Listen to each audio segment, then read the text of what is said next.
I met a gypsy.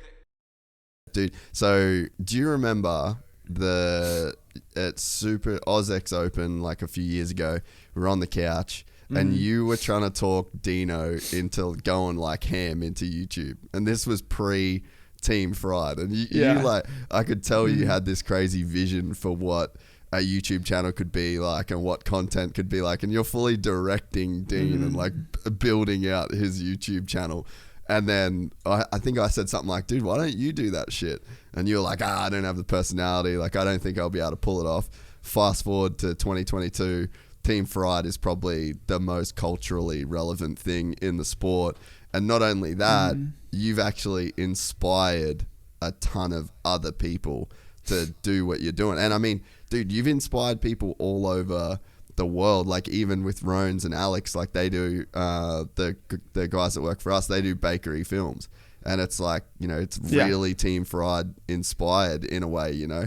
And it's like going from the guy that's on the couch a few years ago being like, nah, I don't have the personality to pull it off, to now it's kind of a big difference. And I don't know, like, was the seed in your mind then, or did it just happen?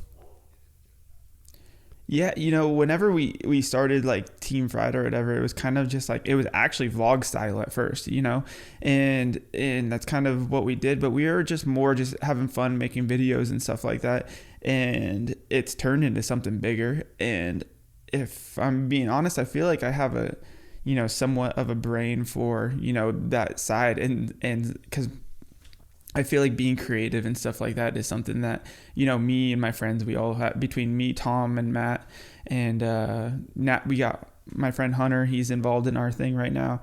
So it's cool. And I know that, you know, Matt, Tom, Hunter, like they kind of got that cool little creative side to them. And for me, I wish I had more time to take away from my racing to be able to put more time into Team Fried. But right now I'm kind of letting those boys take the reins, and I try and, you know, give my opinion here and there. But I feel like we've created something, but I still feel like we're only scratching the surface a little bit, you know, and I feel like we could do even more. And right now we're trying to do, obviously we do like our apparel and stuff like that, but for me, like the apparel side has been like a whole nother adventure for us, you know, just trying to, because that's the only way that we monetize. We don't make money off YouTube because we're obviously using copyrighted music and stuff like that. But for us, we think music is part of the culture, you know, like we think that like putting cool songs and dirt bikes and stuff like that. We try and go for our vibe. We try and go for stuff that's nostalgic, like, you know, like obviously Terra Firma era, all that stuff. So we're trying to get like inspiration from everywhere. But I think it's really cool, and it's a job, you know, that luckily I'm able to have Tom and Matt and them, they kind of take the reins on it, and I kind of just like put the pieces of the puzzle together. But dude, the whole YouTube thing is a full-time job. It's crazy.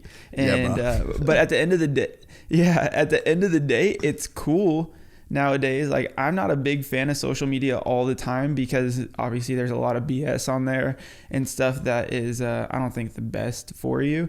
But at the same time, it's created so much opportunity for people to you know, put their brains out there and give people a little bit of insight to their creativity, you know. And that's what we're trying to do with Team Fried, but it's still a process. Yeah, dude. Well, it's funny you talk about the music thing, man. Like, there's been some edits last year that Tom did through the outdoors. Man, honestly, I think Tommy single-handedly like rebirthed the outdoors. Like, I just didn't give a fuck really about those races that much, and Tommy Tenders just fully brought me back in. And it's through the way that he films, it's the vibe that he has with the riders, and then it's that music selection and the fact that like that motherfucker's busting his ass to get those videos out while it's still super relevant.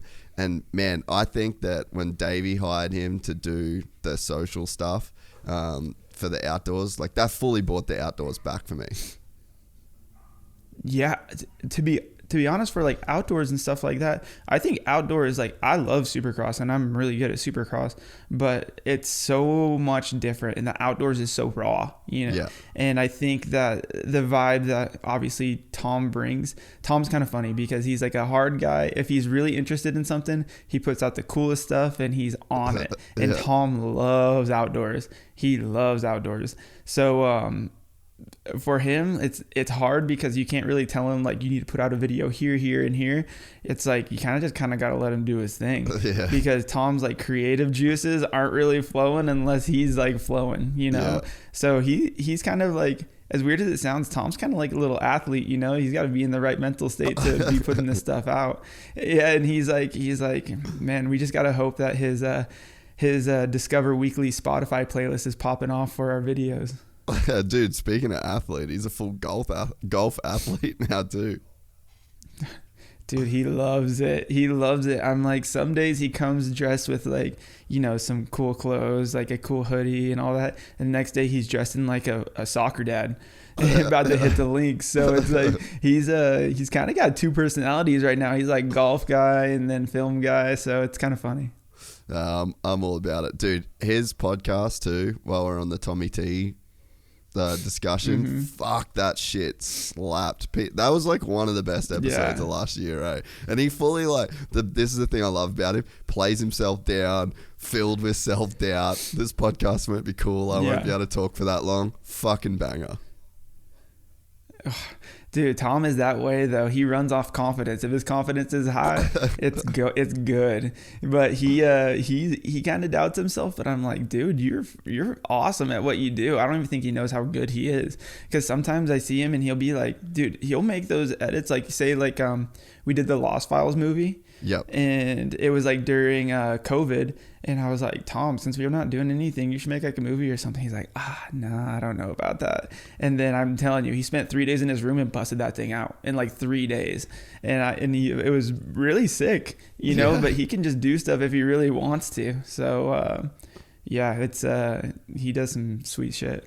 I think that's like a product though. I think any good artist, any good athlete, anyone that's good at anything almost thinks everything they do sucks. And there's a balance that you've got to have with that. But I mean, I bet that even you as a rider think like, fuck, dude, I'm like absolutely dog shit at riding. And you're one of the best dudes in the world. So I feel like that's a necessary evil. But then that just becomes like the artist struggle or the athlete struggle is to push your way through that resistance you feel about the fact that you suck at what you're trying to do.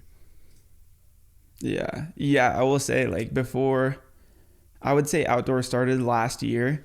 Tom, I remember he would like message us or our group message or whatever, and he'd be like, dude, I think I peaked in 2017. My videos were way better back then.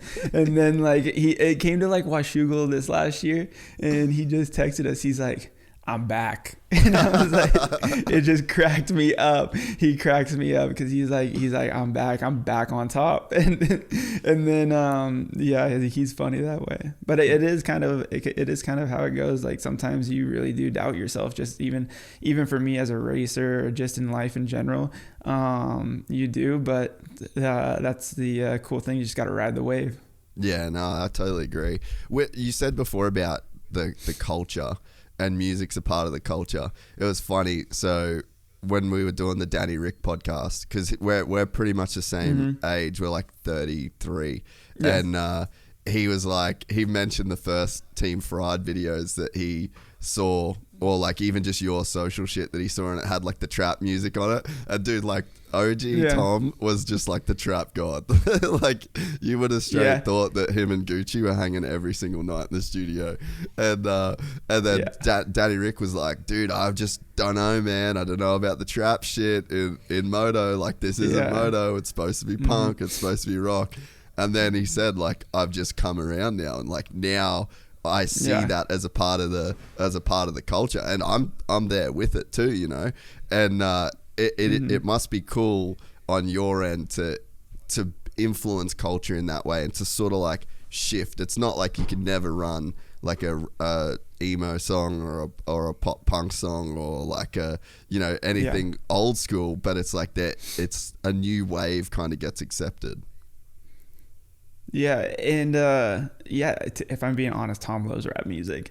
Yeah, and he but the cool thing is I think like hanging around us, and I love rap music too, but I think we've broadened each other's spectrum as far as music goes, and we've kind of put it into our videos, because dude, there'd be some weekends where we'd be using Gunna, and then next thing you know, we'd be using Kid Rock, and then you'd be using like, dude, anything, you know, like Blondie. I said we've used some of those songs, you know, so it's just it goes Bowie. On all ends. Yeah, dude. Actually, I thought one of the coolest Bowie edits was Molf's, when he did that street one, that Fox one. I thought that this song really made his part. I thought that one was cool. Yeah, dude. What was the Jet Lawrence Unadilla? What was the song that was going in there? Was it like, was it? Maybe it was like Alice in Chains or something like that. Do you remember that edit? Oh, yeah. Mm-hmm. Was it Alice in Chains? You know, I don't know if it was. Was that one? Yeah. Oh, fuck, it might have been Alice in Chains, but I know it's funny because I could definitely spot out the music that is going to be on the next one, because Tom really be like going through like a grunge phase. And then we try and influence him, and sometimes we'll send him songs, but he goes his own way with it a lot. But even like for me, like sometimes like he'll send me clips, and I'll edit the ones for like my Instagram and stuff like that. Oh yeah. To like what I like. So yeah, it's kind of funny because we all kind of like bounce off of each other. But Tom, we always have like Tom really likes to present his videos, and he sits us all down. And he's like, all right, watch this. That's sick. He gets all fired up though sometimes, because like if we go on our phones or something when he's playing his video and we're not paying attention, he gets kind of fired up. He needs that attention. If you enjoyed this content, please like and subscribe. And to listen to the full 3-hour podcast, search Gypsy Tales in your favorite podcast platform or click the link in the description below. Gypsy Gang.